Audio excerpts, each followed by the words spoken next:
दोस्तों, एक बार भगवान श्री राम के वंशज महाराज दिलीप महर्षि वशिष्ठ जी के पास आते हैं और उनसे पूछने लगते हैं, हे मुनिवर, कृपया आप मुझे मृकंडु मुनि की धर्मपत्नी मरुद्वती के गर्भ से महातेजस्वी पुत्र कैसे उत्पन्न हुआ, इसका रहस्य बताइए। मृकंडु मुनि ने ऐसा कौन सा कार्य किया जिससे उन्हें कम आयु वाली संतान हुई और फिर उसे दीर्घायु कैसे प्राप्त हुई। तब महर्षि वशिष्ठ जी कहते हैं, हे राजन, आपने उचित ही प्रश्न किया है। आज मैं आपको मार्कंडेय जी के जन्म का वृतांत सुनाता हूँ, आप इसे ध्यान से सुनिए। जो भी मनुष्य मार्कंडेय जी की इस प्राचीन कथा का श्रवण करता है, उसे मृत्यु का भय नहीं रहता है। उसकी अकाल मृत्यु नहीं होती है और भगवान शिव सदैव ही उसकी रक्षा करते हैं।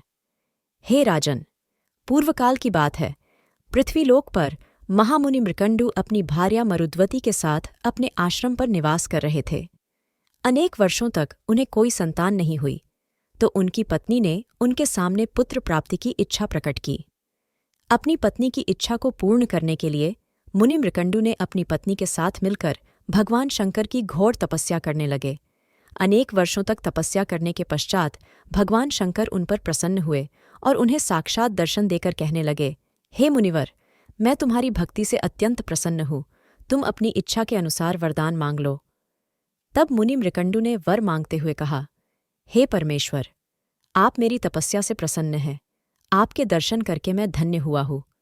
हे प्रभु, अब तक मुझे कोई संतान नहीं हुई है, इसीलिए मैं पुत्र प्राप्ति की कामना करता हूँ, कृपया आप मुझे पुत्र प्रदान कीजिए।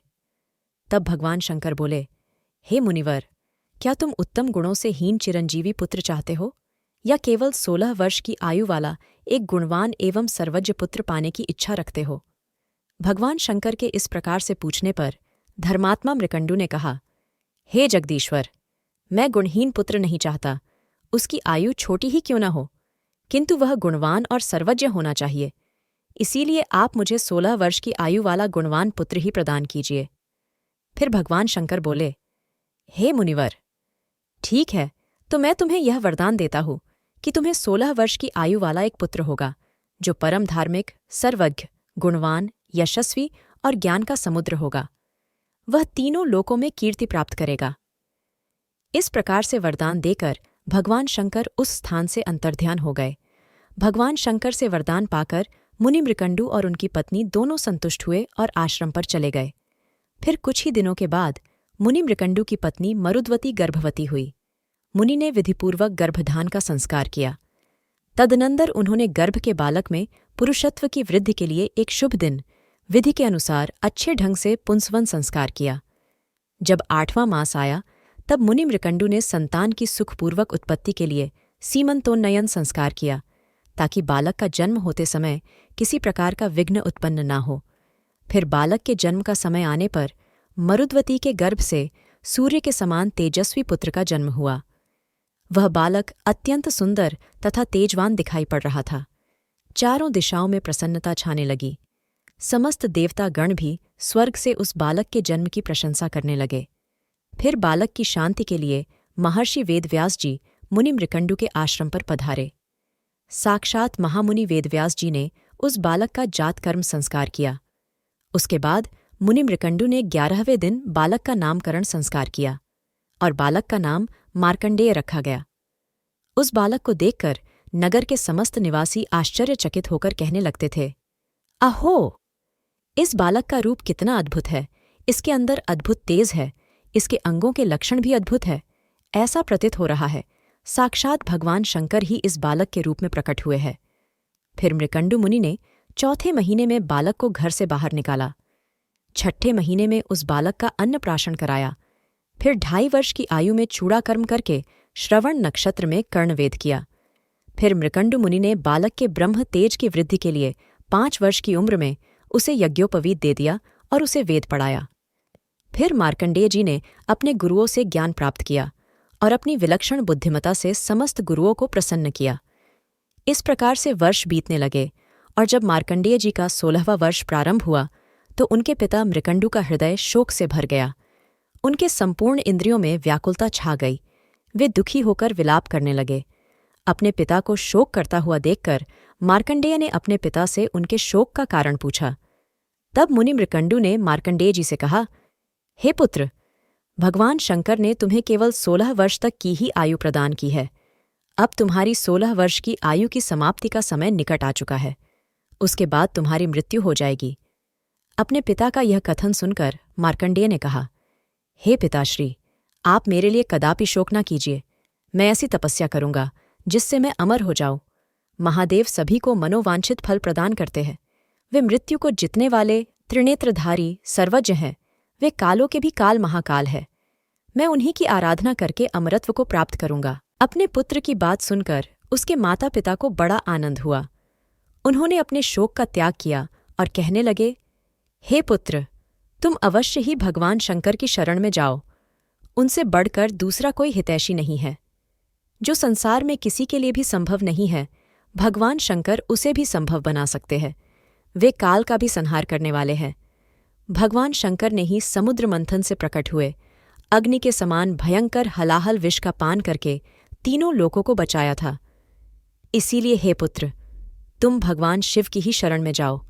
वे ही तुम्हारा कल्याण करेंगे। इस प्रकार से अपने माता पिता की आज्ञा पाकर मार्कंडेय जी दक्षिण दिशा में समुद्र के तट पर चले गए और वहां पर विधिपूर्वक अपने ही नाम से एक शिवलिंग स्थापित किया। वे तीनों समय स्नान करके भगवान शिव की पूजा करते और स्तोत्र का पठन करते थे। इस प्रकार से पूजा करते हुए उन्हें अनेक दिन बीत गए और फिर उनकी आयु का अंतिम दिन आ गया। उन्हें 16 वर्ष पूर्ण हो गए। जब मार्कंडेय जी भगवान शिव की पूजा करने में संलग्न हुए तो उसी समय उस स्थान पर उनके प्राण लेने के लिए साक्षात काल वहां पर प्रकट हुआ। काल के नेत्र बड़े बड़े तथा लाल लाल दिखाई दे रहे थे। बड़ी बड़ी दाढ़ों के कारण उसका मुख अत्यंत विकराल और भयंकर दिखाई पड़ रहा था। वह काल काजल के समान काला था और भैंसे पर सवार होकर उस स्थान पर प्रकट हुआ था। काल ने आते ही मार्कंडेय जी से कहा, हे बालक, आज तुम्हारी आयु समाप्त हो चुकी है, इसीलिए अब मैं तुम्हारे प्राण लेने के लिए यहां पर प्रकट हुआ हूं। उस काल को अपने सामने खड़ा देखकर मार्कंडेय जी को जरा सा भी भय नहीं लगा और वे उस काल से कहने लगे, हे महामते काल, मैं जानता हूं कि आज मेरा अंतिम दिन है, किंतु मैं जब तक भगवान शिव के मृत्युंजय नामक मंत्र का पाठ पूरा न कर लूं तब तक मेरी प्रतीक्षा करो।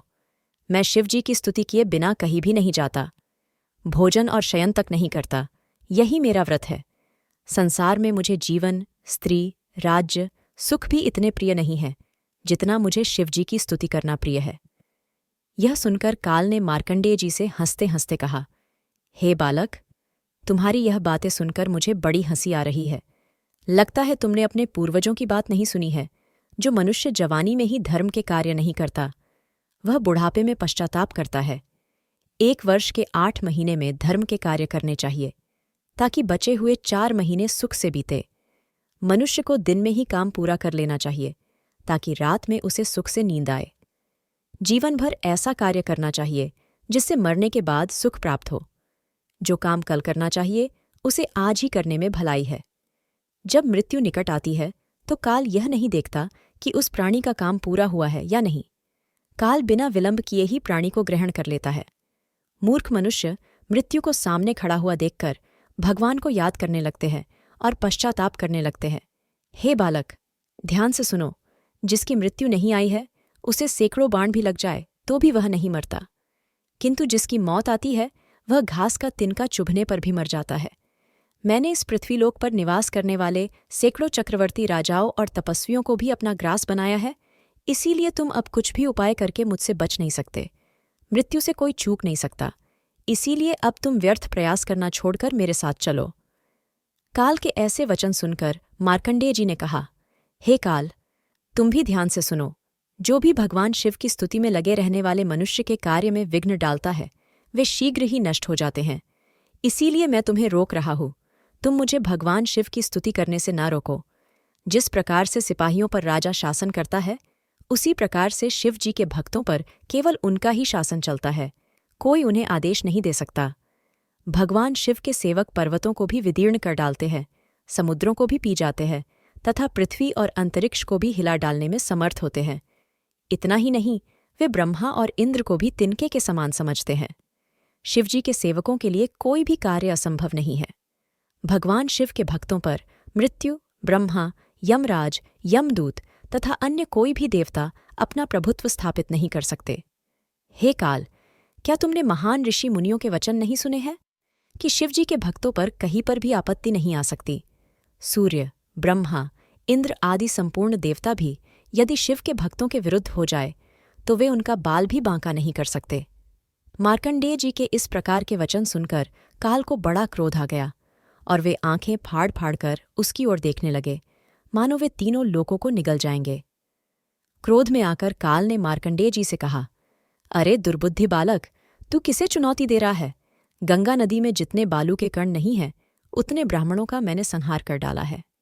मैं अभी तुम्हें मेरा बल और पराक्रम दिखाता हूँ। अभी तुम्हारे प्राणों को शरीर से अलग कर देता हूँ। तुम इस समय जिनका सेवक होने का नाटक कर रहे हो, देखते हैं वे महादेव भी तुम्हारी रक्षा कर सकते हैं या नहीं। इस प्रकार से गर्जना करते हुए उस काल ने विकराल रूप धारण करके मार्कंडेय जी के प्राण लेने के लिए आगे बढ़ा। उतने में भी भगवान शिव उस शिवलिंग से प्रकट हो गए। भगवान शंकर का रूप अकल्पनीय था।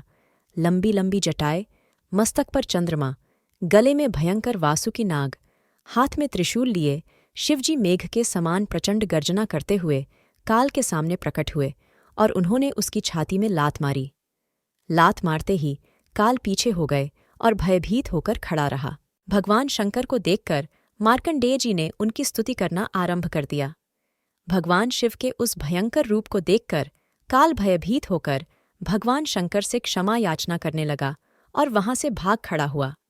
फिर मार्कंडेय जी की स्तुति से प्रसन्न होकर भगवान शिव ने उन्हें अनेक कल्पों तक जीवित रहने की आयु प्रदान की और वे उस स्थान से अंतर्ध्यान हो गए। भगवान शिव से वरदान पाकर महामुनि मार्कंडेय जी अपने आश्रम पर लौट गए और अपने माता पिता को प्रणाम करके उन्हें सारा वृतांत सुना दिया। मार्कंडेय जी ने अनेक कल्पों तक पृथ्वीलोक पर वास किया। उन्होंने अनेकों बार प्रलय को अपनी आंखों से देखा है। जो भी भगवान शिव की आराधना करता है उसे काल छू भी नहीं सकता। मुनि वशिष्ठ कहने लगे, हे राजन, मैंने आपको मार्कंडेय जी के जन्म का वृतांत सुना दिया है। जो भी मनुष्य मार्कंडेय जी के जन्म की इस कथा को सुनता है उसके कोटि कोटि पाप भस्म हो जाते हैं और उसका मृत्यु का भय भी नष्ट हो जाता है। शिवजी उसकी सदैव रक्षा करते हैं। तो दोस्तों, इस प्रकार से मार्कंडेय जी ने शिवजी भक्ति करके मृत्यु को भी परास्त कर दिया। आपको यह कथा कैसी लगी कमेंट करके ज़रूर बताएं। जानकारी अच्छी लगी तो वीडियो को लाइक ज़रूर करें। कमेंट में हर हर महादेव ज़रूर लिखें। साथ ही चैनल को सब्सक्राइब करें। आप सभी का धन्यवाद।